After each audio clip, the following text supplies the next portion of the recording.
Hello everyone, my name is Angela Raquinho and the title of my project is Faith in the System. For this project, I'm trying to focus on police accountability. First, I'll start by pointing out the public perception regarding this issue, then move into how police accountability plays a role in our system, and then transition onto why reforms should be passed regarding this issue. Moving on to my sources, my first source is called Accountability. This source is made by the Cato Institute, and overall, the article gives a brief overview on the public's perception of the police not being held accountable. I wanted to use this article because the statistics that it gives out comes from a diverse range of public perception. Like the numbers isn't solely based on one group. Instead, it branches up to individuals who have different ethnicity, age group, and even political ideals. Now, onto my second source. This one is called How Can We Enhance Police Accountability in the United States? And it's written by Ray. This article provides police cases that involves police misconduct. To point out, this article does focus on the African American community, which in my perspective is one of the communities that are largely affected by police misconduct. The article is a good use for support on justifying the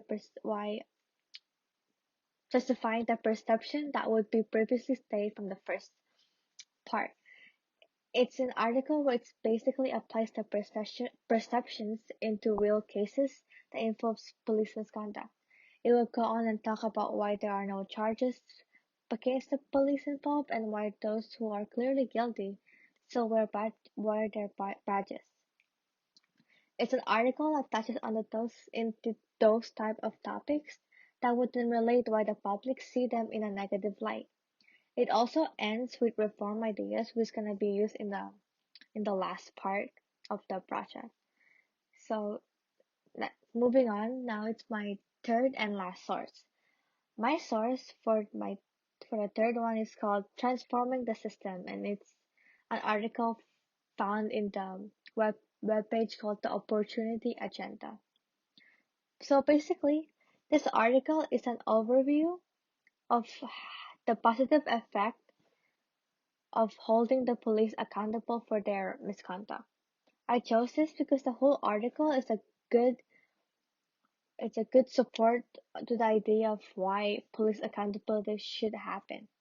This article is overall just a good file, just provides file information for my whole project as it talks about why police accountability is so important, what good it does in our community and the people, and even provides way how can police be held accountable and how people can actually what can they actually do about it. Then in the end, it's gonna then in the end of the article, it ends by proposing multiple reform ideas to promote accountability, not just for the whole nation, but it provides ideas for either local communities, just the state, and would go with and even legislatures. Well, with my sources finished, we move on to the last part, which is gonna be my introduction with my thesis. So my intro would say something along the lines of what happens when the very same people who swore to protect us become the ones who harm us? Nothing. For most of us, we have been widely taught that law enforcers bear the responsibility of protecting our community. However, police misconduct have been occurring, and in each of those cases, there is no justice being there is no justice done. Many people fell victim to this, and some even lost their lives. Even though that is the case, the system continuously refused to hold law enforcement accountable. This has led to the negative perception of law enforcement from the public, which would then compromise them from effectively upholding their responsibilities. Knowing this, we must take action.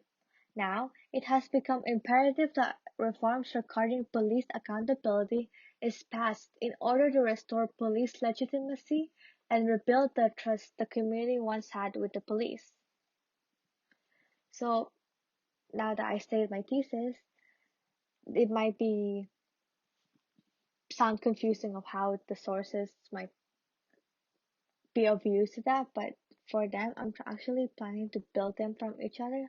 Like what I said in the beginning, the star would show the negative public perception with source one, then justifying those perceptions through a real case which is provided by the second source. So those two sources would actually be playing the role of explaining what the problem is. Then the third source would then provide the solution. And that is all I have for my draft. Thank you for listening, and hopefully the end product would be much better and easily understandable. Thank you.